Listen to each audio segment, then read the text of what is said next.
안녕하십니까. 1000명도 안 되는 구독자를 가지고 있는 이 방송을 인생을 투자해서 시청해 주셔서 매우 감사합니다. 저는 인생 성형가를 자처하고 있지만 열심히 노력하고 있을 뿐 여러분과 별 다를 바가 없습니다. 오늘 이야기할 사람은 김영익입니다. 서강대 교수로 근무하면서 투자 자문을 해주고 유튜브 방송도 하고 있죠. 그는 주경야독한 인생입니다. 꾸준하게 도전해서 재미있게 일하고 공부하고 노력한 그 결과가 성과로 드러나서 지금 잘 나가고 있죠. 그런데 마침 저하고 동갑이더라고요. 58년 개띠. 그런데 인터넷에는 물론 59년생으로 나오더라고요. 그런데 그가 방송하는 걸 보니까 58년 개띠라고 하고 전라남도 한평 사람인데 한평은 무안과 그 나주 사이에 있죠. 영광 밑에. 그런데 저는 전라북도 진안 사람이거든요. 그래서 비슷한 환경에서 자란 측면이 있더라고요. 그가 초등학교를 졸업한 다음에 중학교를 못 갔다고 합니다. 그런 다음에 나무를 하러 다녔다고 하죠. 여름에 나무를 하고 그건 풋나무 그럽니다. 저도 중학교 고등학교 다닐 때 방학 때 나무를 해봐서 잘합니다. 그리고 겨울에는 이제 또 땔감을 또 나무를 하죠. 여름에 나무 한 거는 풋나무니까 베어서 말려야 떼고 또는 더 초봄에는 그 나무를 풀을 퇴비로 쓰기도 하고 그랬습니다. 그럴 때 지고 다니는 게 이게 지게입니다. 지게. 이게 지게가 있죠. 지금 이게 바지게 바닥이 있는데 전라도 사투리는 바닥 그럽니다. 이걸 치우면 나무를 지고 다닐 수 있고 그러죠. 여기다는 꼴, 전라도 사투리는 또 꼭 깔 그럽니다. 깔. 꼴을 베어서 여기다 이렇게 뭘 얹어서 다닐 수 있는 이 지게. 그 이야기를 하던데 저도 초등학교 나와서 중학교, 고등학교 때 방학 때면 나무를 하러 다녔는데 그때 중학교도 못 가고 고등학교도 못 간 사람들은 어떤 마음으로 나무를 하러 다녔을까? 저는 방학만 지나면 그리고 하루에 2짐씩 하는데 뭐 열흘 보름 그 정도였고 나머지 시간에는 학교에 다녔기 때문에. 그런데 김영익은 초등학교 나와서 중학교 고등학교를 못 갔기 때문에 교복 입고 학교에 다니는 사람들이 그렇게 부러웠다고 합니다. 그리고 자칭 요즘 방송에서 얘기하던데 흙수저였다고 이야기를 하는데 그가 부러웠던 그 사람들, 그 친구들, 그리고 나무하고 돌아올 때 하교하는 그 친구들이 돌아오면서 막 그 장난치고 우스갯소리를 할 때 그는 어디 숨기라도 하고 싶었는데 마침 교회에서 검정고시 과정을 마련해 가지고 가르쳐 줬다고 합니다.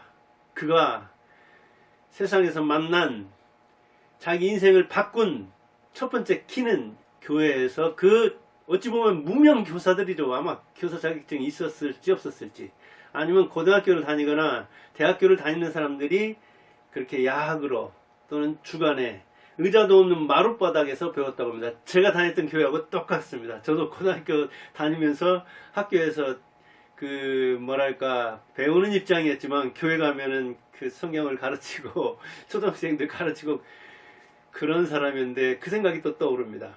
그 교회에서 배운 그것으로서 중학교, 고등학교 검정고시를 치른 다음에 그 다음에 대학을 가게 됐습니다.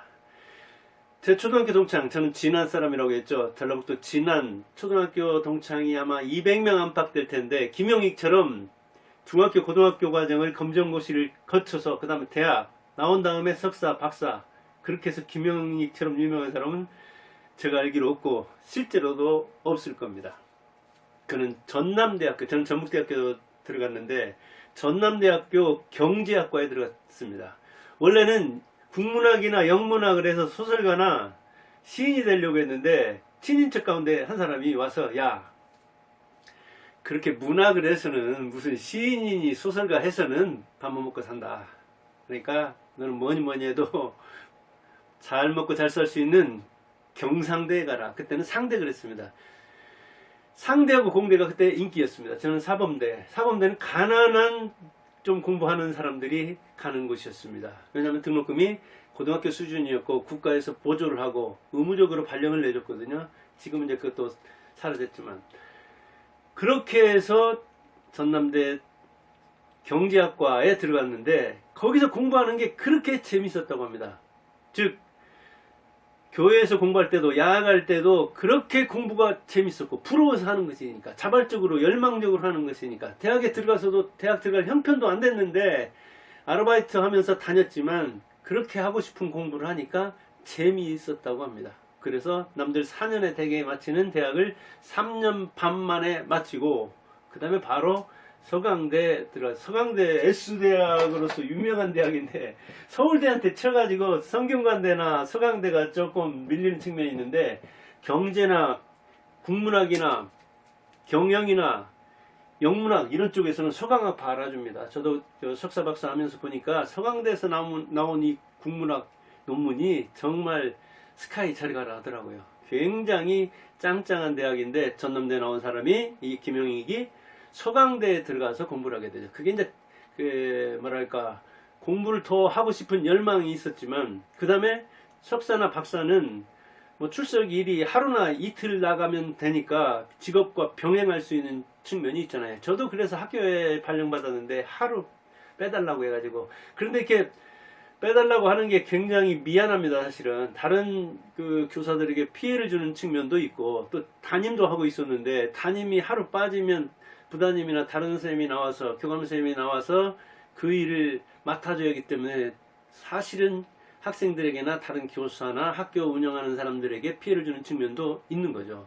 그렇기 때문에 주경야도 하는 것이 굉장히 피곤한 일입니다. 그래서 저도 그때만 해도 숙직이 있을 때입니다. 숙직, 전담하는 분이 있지만은 주말이나 이럴 때는 되게 이렇게 교대를 해줘야 되고, 용인 그렇게도 얘기했는데, 주사 그렇게도 말하고, 주사는 높은 직급인데 하여간 학교에서는 그렇게 얘기했는데, 제가 그래서 주말 토요일 일요일 숙직을 좀 도맡은 측면이 있습니다. 뭐 공부도 할 겸 숙직은 결국 늦게 들어가서 이렇게 학교를 지키면 되는 거니까. 지금은 이제 시스템이 또 바뀌었죠. 그것도 그렇게 석사를 한 다음에 이제 군대 갔다 오고 32살에, 저는 29살에 취업했는데 저하고 같은 또래인데도 저도 삼수로나 해서 그렇게 늦었지만 그렇게 했더라고요. 근데 증권사 다니면서 이렇게 이제 또 박사과정을 봤는데, 그가 가장 부러웠던 게 뭐냐? 증권사 다니면서 박사과정을 밟을 때 그 눈에 들어온 주말에 또는 평소에도 딸하고 팔짱 끼고 걸어가는 아빠, 산책하는 아빠, 아들이나 딸과 함께 걸어가는 아빠가 그렇게 부럽다고 합니다. 그만큼 자기는 아빠 노릇을 제대로 못했고 가정생활을 자기가 공부하느라고, 직장생활과 경험하느라고 주경야독 인생에서 놓친 부분이 그것이라고 합니다. 그렇습니다. 우리는 가지 않은 길 다 가질 수 없습니다. 기자하면서 뭐 퇴근 딱 해가지고 차 한잔 마시면서 영화 감상하고, 그게 불가능한 일이죠. 미스코리아하고 살면 원이 없겠다. 살아보세요. 살기가 쉽습니까? 만나는 것 자체가 어렵죠. 같이 사는 건 더 어렵죠. 같이 살면서 그 기대에 부응해주는 거, 그건 더욱더 없죠. 하루만이라도 자면 원한이 없겠다. 하루 자보세요. 자는 것도 어렵지만 잔다고 인생이 바뀝니까? 가지 않은 길, 다 가질 수 없는 길, 그게 인생이고 항상 미련이 남는 거거든요. 그런데 자기는 아빠로서 자녀와 이렇게 함께 자녀와 놀아주고, 자녀와 어릴 때 성장하는 시간을 같이 보면서 나 아닌 또 다른 자녀가 내 모습을 하고서 자라는데, 내 명품, 내 유전자, 내 후손이 잘 자라도록 내가 같이 있어줘야 되는데 그 역할을 못했기 때문에 굉장히 부러웠던 거죠, 자기는. 그러나 그 사람한테 물어보세요, 한번. 딸하고 데이트하듯 다니는 사람, 아들하고 산책하고 등산하고, 어떤 사람은 아들하고 목욕탕 들어가는 게 그렇게 부럽더라, 그런 얘기를 하는데, 딸만 둔 사람 이야기입니다. 저는 아들만 둘 뒀거든요.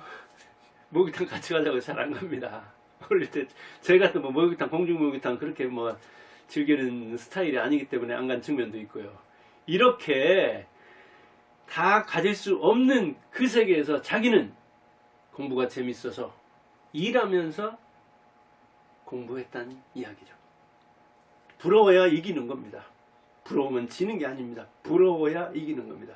그런데 이 주경야독 한 사람의 장단점이 있습니다. 지금 이재명, 김동연 이런 사람도 주경야독 한 사람들이죠. 정주영, 이병철을 비교해보면 압니다. 이병철 여유가 좀 있었잖아요. 그리고 두루두루 뭔가 이 문화, 교양, 세상 그런 게 있었잖아요. 견문. 일본 가서 유학해서 와서도 대학 다니다가 만든 사람이니까요. 얼마나 세상을 넓게 보는 측면이 있습니까? 그런데 정주영은 그걸 자기가 다 개척했어야 되잖아요. 초등학교 졸업했기 때문에. 근데 그때 초등학교 졸업도 사실은 학력이 높은 겁니다. 당시에 정주행 당시에 초등학교 들어간 사람 자체가 10% 안팎 그러거든요. 그때는 무학자, 문맹자가 매우 많았던 시절입니다. 아무튼 정주영은 자기가 공부도 해야 되고 사업도 해야 되고 자식들도 그 많은 자식을 키워야 되고 동생들도 건사해야 되니까 한마디로 한눈 팔 여유가 없었죠. 물론 이제 공부 뭐 하고 사업 잘 나가고 그럴 때야 뭐 여유가 있어가지고 예 세계를 두루 보면서 세상 돌아가는 것도 봤겠지만은 초반에 시작할 때는 그런 여유가 없었죠. 부잣집 이병철과 다른 스타일입니다. 이처럼 성실하고 뭔가 도전적이고 막 그런 측면이 있지만 그 주경야독 한 사람들의 단점도 보입니다. 이재명과 김동연과 김영익이라든가 김대중이라든가 이런 사람을 견줘보면 알 수 있을 것입니다. 그런데 그는 검정고시를 이렇게 통과한 다음에 대학 들어가가지고 그 직장에 다니면서도 자기가 하고 싶은 공부는 국문학이라든가 영문학이었지만 직장도 사실은 자기가 들어가고 싶은 곳보다는 32살이나 되는데 당시만 해도 나이 제한이 있어서 자기가 그냥 갈 수 있는 곳, 한마디로 받아줄 곳에는 원서 내서 응시를 했는데 대신증권, 증권사에 들어갈 수 있었다고 합니다. 그런데 동기들보다 대여섯 살이 많았다고 합니다. 물론 거기 들어가서도 재미있게 대학 다닐 때 박사과정까지 쭉 그것도 재미있게 했지만 증권사에서 자료 분석하고 데이터를 분석해야 되는데 당시만 해도 PC도 없어가지고 그래프도 그려야 되고 자료도 전부 다 분석해야 되고 통계도 계산기 두드려가지고 내고 그래야 되는 그 시절에도 재미있게 일하고 그리고 열심히 일하고 그 다음에 나오는 성과에 대해서 다른 사람에게 뭐랄까 이렇게 공유하도록 하고 상사에게 공을 돌리는 측면도 있고 다행히 또 만난 사람이 교회에서 좋은 그 어찌 보면 무명의 교사들을 만났죠. 그 다음에 직장에서 상사를 잘 만났다고 합니다. 상사가 굉장히 뭐랄까 이게 성깔 있게 일을 부리는 시키는 그 다음에 보고서 같은 거 써오면 그걸 팽개 칠 때도 있었지만 그리고 서너 번 이렇게 노력하는 면모를 보여주면 실패를 통해서 배우려는 측면 그 다음에 그렇게 상사가 호되게 호통을 쳐도 배우려는 자세 이 주경야독 한 사람의 이 성실성 열정 거기서 나타났던 거죠. 그러니까 쟤들은 이제 가르쳐 준 거죠. 옛날에는 뭐 조그마한 기술도 그걸 가지고 그렇게 그랬습니다. 한마디로 트럭 운전 배우는 것만 해도 조수로 몇 년 따라다니면서 그 사람의 하인 노릇을 했었어야 하잖아요. 심지어는 그 속옷도 빨아줘요. 지금 어때요? 트럭 운전 조수로 따라다니면 그런 기술을 배울 수 있다. 그럽니까? 그냥 학원 가서 배우고 자기가 금방 기사하려고 하지.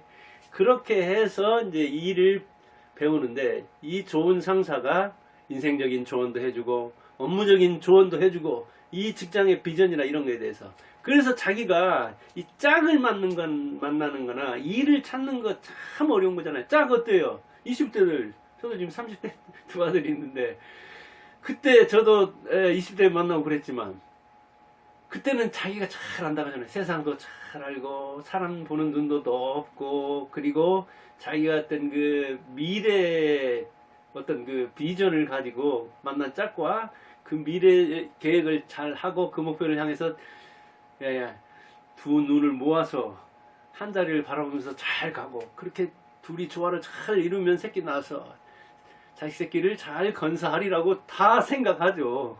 그래 젊은 사람들 10대가 사귄다고 하면 부모들이 어때요 그러나 저 친구들은 또래하고 뭐 통하는 측면만 있으면 그냥 부모만 접점이 있으면 그리고 재미있고 그리고 나를 위해주면 나를 위해서 간이라도 뺄 것 같으면 그 좁은 대롱으로 보는 그 사람인데도 내가 광활하게 본다. 내가 하늘을 보듯이 사람을 본다 하면서 일 역시 마찬가지죠. 적성이니 듣기니 전망이니 뭐 이런 거 따져야 되는데 다른 것과의 연계성이라든가 그 다음에 장기냐 단기냐 또는 유행하는 직종이냐 유망한 직종이냐 그 다음에 안전한 직업이냐 이거 모험적인 거냐 사양하는 직업이냐 상승하는 직업이냐 이런 것 저런 거 따져야 되잖아요. 근데 자기가 뭘 해야 하는지 압니까? 대학생들도 사실은 그럽니다. 내가 뭘 해야 할지 모르겠다고. 그럼 상담실 와가지고 그렇게 물어보면 상담하는 사람이 어떻게 알아요? 자기가 모르는 걸 남이 어떻게 합니까? 그런데도 내가 뭘 좋아하는지 모르겠다. 우리 교육에 그런 측면이 있고 우리 부모나 사회가 그런 측면이 있죠.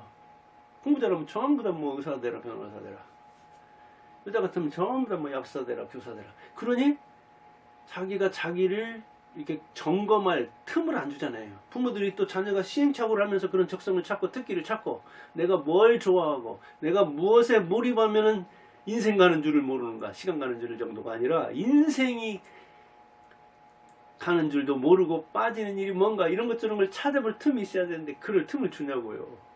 안 주잖아요. 김영익도 이를테면 문학 하다가 이건 아닌갑다. 그러면 시행착오에서 수업료를 너무 많이 지불하게 되니까 인생을 너무 많이 낭비한다고 생각해서 이리 와라 이렇게 인도해주는 측면이 있잖아요. 그러다 보니까 안전한 공직으로 가라. 뭐 대기업이 최고다. 여자는 무엇이 최고고 남자는 무엇이 최고다. 지금은 뭐가 유행한다. 되게 그렇게 찾아가는 거죠. 그래서 그때 당시에 상대 이렇게 간 사람 중에 김영익처럼 이렇게 뜬 사람도 있지만 사실은 IMF 이후에 이 상대가 가지고 취업한 사람들 중에 제 친구들도 보면은 참 내리막길을 걸은 경우도 있고 교직 별로 인기 없었습니다. 사실은 80년대 이때는 하다못해 선생한다는 그런 이야기도 있었지만 IMF 1997년 그 이후에 직업 안정성이 공직이 훨씬 좋아지고 또 금리는 내려가고 또 연금의 효과가 금리가 내려가는 만큼 커지고 이런저런 차원에서 부부교사 저도 부부교사에다가 저는 교사에서 나온 사람이잖아요. 그래서 하고 나면서 꽤 벌 때는 뭐 그냥 교사들 보는 것 평생 벌 거 몇 년 벌면 벌게 생겼던데 그게 또 이게 인생이라는 게 부침이 있는 거잖아요. 직업이라는 게 부침이 있는 거잖아요. 세상이라는 게 변수가 많은 거잖아요. 거기에서 김영익은 증권사 어찌 보면 받아주니까 들어갔는데 재미있게 일하고 또 뭐 분석도 하고 실제로 참고해서 투자를 해야 되고 또 투자금을 유치해서 하면서 고객에게 그 피 같은 돈을 굉장히 까먹는 때도 있었고 또 자문한다고 하면서 어찌 보면 그 조직에 있으면 이 조직에 있는 사람들이 이를테면 증권에 있는 사람들이 증권이 잘 나가든 못 나가든 주식이 항상 사라고 하거든요. 왜냐하면 시장이 활성화돼야 증권사는 나가는 측면이 있으니까. 그러니까 개인적으로는 분석해서 볼 때 이거 문제가 있다. 이게 고점이다. 그러더라도 이게 고점이다 얘기를 못하는 겁니다. 우리나라에 아마 증권사 직원의 10중 8구는 그럴 겁니다. 아마 김영익도 그런 이제 고민을 하면서 그런 고민과 개인적인 어떤 소신과 이런 게 갈등을 일으키면서 그렇게 타인에게 수업료를 많이 지불하게 하고 뭐 그 몇십 년 전 이야기인데도 뭐 한 80억을 투자한 사람이 그 9.11 사태라든가 IMF 사태라든가 금융위기 사태라든가 이런저런 것 때 엄청난 손실을 끼치기도 하고 날마다 전화를 해서 굉장히 스트레스를 받은 적도 있고 그런다고 합니다. 그런저런 수업료를 오래 지불한 이제 뒤에 지금은 서강대에서 교수도 하면서 이제 유튜브 방송도 하고 투자 자문도 하고 그러는데 이제 어찌 보면 내공이 더 쌓인 거죠 옛날보다는. 그러다 보니까 이제 작년 3,300 나갈 때 이거 고점이다 내려간다 이게 맞아서 어떤 사람은 이제 뭐 맞는다 틀린다 김영익의 그런 거에 대해서 그런데 김영익이 그전에도 이 환율에 대해서도 몇 달 전에도 환율이 이거 금방 내려갈 때 얘기했더니 뭐 지금 굉장히 강세를 보이고 있는데 경제 전망한다는 게 이게 인생 전망하는 것처럼 쉬운 일이 아닙니다. 아무튼 그는 거시경제학을 거시가 있고 미시가 있고 그러죠. 크다 이 말이에요. 크게 본다는 얘기죠.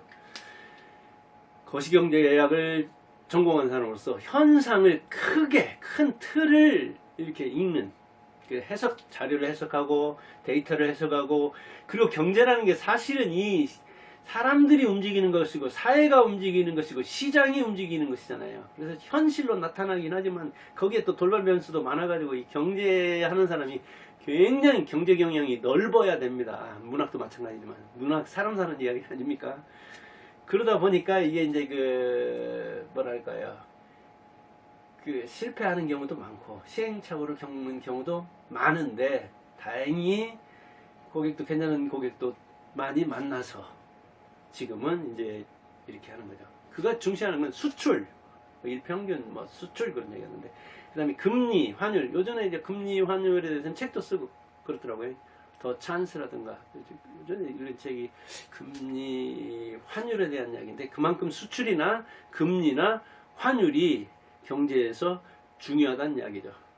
아무튼 김영익은 초등학교만 졸업하고 자칫하면 성경해가지고 자기 인생이 그 다른 길로 갈 수도 있을 텐데, 제 친구들 중에도 초등학교만 나온 사람들도 있고 중학교 나온 사람도 있고 초등학교도 못 나온 사람도 있고, 그런데 아마 김영익이 살았던 한평이나 제가 산 이 전라북도 진안이나 뭐 비슷했을 것입니다. 한평이 어찌 보면 들이 더 넓고 그래서 한평평이야 그러지 않습니까? 한평, 모안, 영광은 바닷가여가지고, 저는 진안 저쪽 내륙이어가지고 정말 논밭도 별로 없고 산골짜기에서 살았는데, 그러다 보니까 이 이제 김영익처럼 서울로 가지 않고 저는 이제 전주에서 쭉 살았기 때문에 견문이라는 차원에서 있고, 전공한 게 저는 국문학 국어교육이어가지고 또 이제 차원이 있는데, 아무튼 사람 사는 곳에서는 이렇게 주경야도 그래서 성공한 사람이 있다. 그의 경제 전망이나 주식 전망, 주식 종목 찍어주는 것, 그런 것 저런 걸 떠나서 저는 인생 승리한 사람, 인생 성형의 모범이 될 만한 사람, 그 사람이 김영익이라고 봐서 오늘 한번 방송해 봤습니다. 감사합니다.